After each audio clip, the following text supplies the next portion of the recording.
Good morning friends, welcome to my new blog. আর today হচ্ছে আমার হাজব্যান্ডের বার্থডে। তো আমরা খুবই এক্সাইটেড। আর যেহেতু আজকে ফ্রাইডে, তো হাজব্যান্ডের তো অফিস রয়েছে, তো সকালবেলায় উনি অফিস বেরিয়ে গেছে। তো এবার আমার কাজ হচ্ছে গুছিয়ে সমস্ত রকম লাঞ্চের মেনু রেডি করা। হ্যাঁ, লাঞ্চে হয়তো খেতে পারবে না, যখন ও রাত্রে ফিরবে অফিস থেকে তখন খাবে। তো তার আগে আমাদের যা যা রান্না করার আজকে প্রস্তুতি রয়েছে সেগুলো সব তোমাদের সাথে শেয়ার করে নিচ্ছি। কী কী রান্না করবো না করবো সেগুলো দেখাচ্ছি। তোমরা কিন্তু একদম আমার পাশে থাকবে। আমি কীভাবে রান্না করব আমাকে অবশ্যই কমেন্ট করে জানাবে। আর থাকতে হবে পুরো ব্লগটার পাশে, মানে পুরো ব্লগটা কিন্তু অবশ্যই দেখতে হবে। তো চলো বন্ধুরা, দেখিয়ে দিই তোমাদেরকে আজকে কী কী রান্না করছি বলে আমি ঠিক করেছি।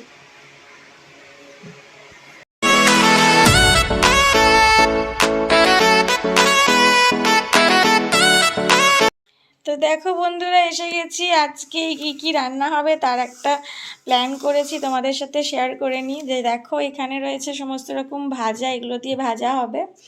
আচ্ছা, এটা রয়েছে চিকেনের জন্য, পেঁয়াজ আদা রসুন টমেটো লঙ্কা রয়েছে। আচ্ছা, পাবদা মাছ করব, সেটার জন্য এই মশলাটা নিয়ে নিয়েছি। আর এছাড়া রয়েছে চাটনি পায়েস, ওগুলো হয়ে গেছে, ওগুলো মা বানিয়ে নিয়েছে। তো চলো বন্ধুরা, আজকে পুরো দিনটা আমার সাথে থাকতে হবে, রান্নায় হেল্প করতে হবে, আর দেখতে হবে আমার পুরো ভ্লগটা। তো দেখে নি কী কী রান্না করি আজকে, আমার সাথে থাকো।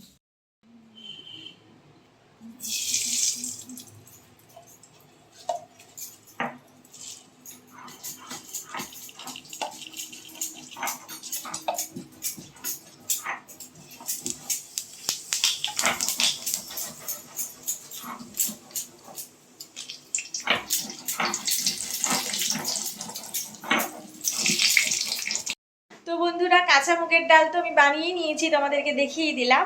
তো এবার আমি ব্রেকফাস্ট করেছি, রাবিরাজকে খাইয়ে নিয়েছি, তারপরে এসেছি চিকেনটা রান্না করব।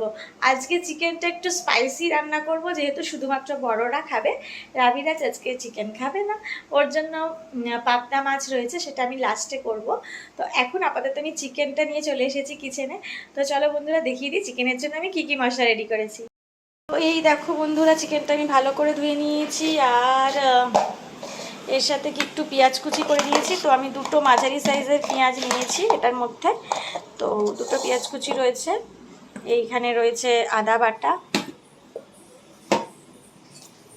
এখানে রয়েছে রসুন বাটা লঙ্কা বাটা, ঠিক আছে। তো এই মোটামুটি রয়েছে। আর এখানে দেখো, ভাজার জন্য যা যা সবজি নিয়েছিলাম ওগুলো কেটে নিয়েছি, ভেন্ডিটা শুধু কাটা বাকি রয়েছে, এটা কাটবো। আর দেখো, এদিকে কড়া বসিয়ে নিয়েছি। তো চলো বন্ধুরা, আমি ঝটপট চিকেনটা বানিয়ে নিই। তো বন্ধুরা দেখো, স্পাইসি চিকেনের জন্য পেঁয়াজ আদা রসুন বাটা লঙ্কা বাটা টমেটো পিউরি দিয়ে আমি মশলাটা কষিয়ে নিচ্ছি। আর ফোড়নে দিয়েছিলাম গোটা গরম মশলা আর দুটো তেজপাতা। ব্যাস, এই দিয়ে আমি ভালো করে মশলাটা এখন কষিয়ে নিচ্ছি। ভালো করে মশলাটা থেকে তেল ছেড়ে আসছে, এরপর আমি চিকেনটা এর মধ্যে দিয়ে দেবো।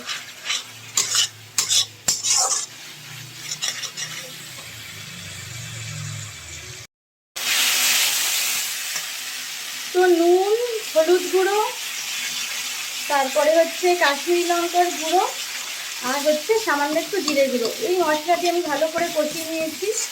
এইবার এর মধ্যে আমি দিয়ে দিচ্ছি চিকেনটা। তো দেখো, মশলাটা কষানোর পর চিকেনটা আমি এর মধ্যে দিয়ে দিয়েছি। এবার এই চিকেনটা আমি 10 থেকে 15 মিনিট খুব ভালোভাবে কষিয়ে নেবো। আর তারপরে এর মধ্যে দিয়ে দেবো জল আর দুটো গোটা কাঁচা লঙ্কা। ব্যাস, মোটামুটি আমার রান্না শেষ হয়ে যাবে যতক্ষণ না চিকেনটা সিদ্ধ হচ্ছে। তো চলো বন্ধুরা, স্পাইসি চিকেন কারিটা হয়ে যাওয়ার পর দেখা হচ্ছে তোমাদের সাথে। বন্ধুরা, এবার বানাবো হচ্ছে পাবদা মাছের ঝাল। তো এর জন্য নিয়ে নিয়েছি টমেটো পিউরি, কাঁচা লঙ্কা বাটা, আর এখানে একটু অল্প আদা বাটা রয়েছে। আর আমার লাগবে কাঁচা লঙ্কা আর হচ্ছে কালো জিরে ফোড়ন। তো যাই হোক বন্ধুরা, এখানে 2 পিস পাবদা মাছ রয়েছে। আর 1 পিস পাবদা মাছ আমি কাঁচা রেখেছি, যেটা রাবিরাজ ভাজা খাবে। তো আমি এখন এখানে 2 পিস মাছেরই ঝালটা করব। তো চলো বন্ধুরা, দেখে নাও, কড়াইতে তেল দিয়ে দিয়েছি। যে মশলাগুলো তোমাদেরকে দেখিয়েছিলাম সেগুলো সব দিয়ে এবার মশলাটাকে একটু কষিয়ে নিচ্ছি। অল্প করে কষিয়ে নেবো যাতে তেলটা ছেড়ে আসে। ব্যাস, এসে গেলেই আমি মাছটা দিয়ে দেবো, দিয়ে একটু জল দিয়ে ফুটিয়ে নেবো। খুব হালকা এবং সিম্পল রান্না এবং খেতে খুব ভারী সুন্দর।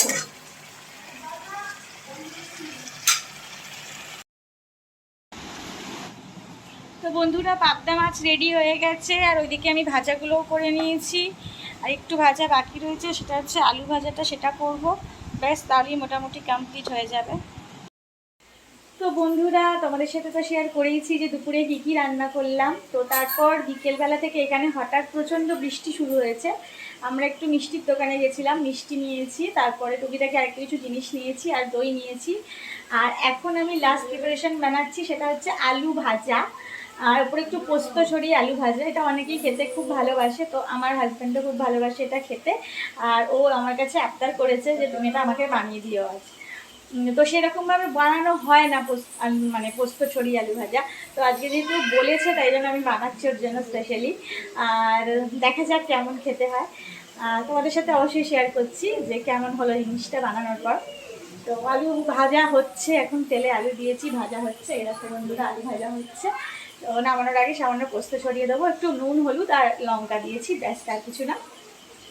তো যাই হোক, টোটাল খাবারে কী কী মেনু হলো সেগুলো সব সাজিয়ে অবশ্যই তোমাদের সাথে শেয়ার করছি।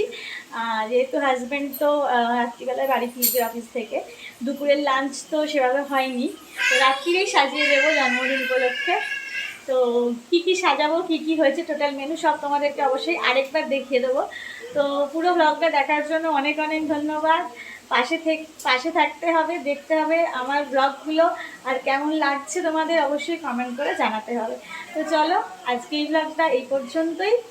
আর তোমাদের সাথে শুধু মেনুগুলো আমি শেয়ার করে দিচ্ছি, ভালোভাবে দেখে নিও আর কমেন্ট করে জানিও যে তোমাদের রান্নাগুলো কেমন লাগলো। তো খুব তাড়াতাড়ি নতুন ব্লগ নিয়ে আবার চলে আসছি। পাশে থাকতে ভুলো না, সাথে থাকতে ভুলো না। তো চলো, তাই। তো বন্ধুরা, সারাদিন ধরে যে এত রান্না করলাম, এত কিছু আনলাম, সব কিছু এবার রেডি করে সাজিয়ে দেবার পালা। তো সেটা আমি করে ফেলেছি। তোমাদের সাথে সে রান্না করলে তো সেটা সম্ভবই নয়। তো চলো বন্ধুরা, দেখে নাও। তো এই যে দেখো বন্ধুরা, সব কিছু আমি মোটামুটি সাজিয়ে ফেলেছি।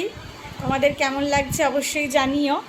দেখো, এখানে রয়েছে ভেন্ডি ভাজা, পটল ভাজা, রাঙালু ভাজা, কাঁচকলা ভাজা, আর আলু ভাজা হচ্ছে পোস্ত দিয়ে, যেটা বলেছিলাম তোমাদের। আর এছাড়া রয়েছে ভাত, নুন, লেবু, লঙ্কা। আর এখানে দেখো কাঁচা মুগের ডাল বানিয়েছিলাম যেটা, সেটা রয়েছে। পাবদা মাছের ঝাল, সেই স্পাইসি চিকেন, এই রয়েছে চাটনি, এই হচ্ছে পায়েস, আর এই হচ্ছে মিষ্টি, আর এই হচ্ছে একটু চানাচুর, লেস, বিস্কিট আর চকলেট। তো মোটামুটি আজকের এই হচ্ছে প্রিপারেশন। তোমরা অবশ্যই কমেন্ট করে জানিও তোমাদের কেমন লাগলো। আর আমার ভিডিওটা ভালো লাগলে অবশ্যই বন্ধুদের সাথে শেয়ার করে দিও, যাতে তারাও লাইভ জার্নি উইথ রাবিরাজের সাথে যুক্ত হয়ে যেতে পারে। তো চলো বন্ধুরা, সকলকে জানাই শুভরাত্রি, সুইট ড্রিমস। সবাই ভীষণ ভীষণ ভালো থেকো। আজকের ব্লগটা এই পর্যন্তই। নতুন একটা ব্লগ নিয়ে খুব তাড়াতাড়ি ফিরছি। Tata, good night.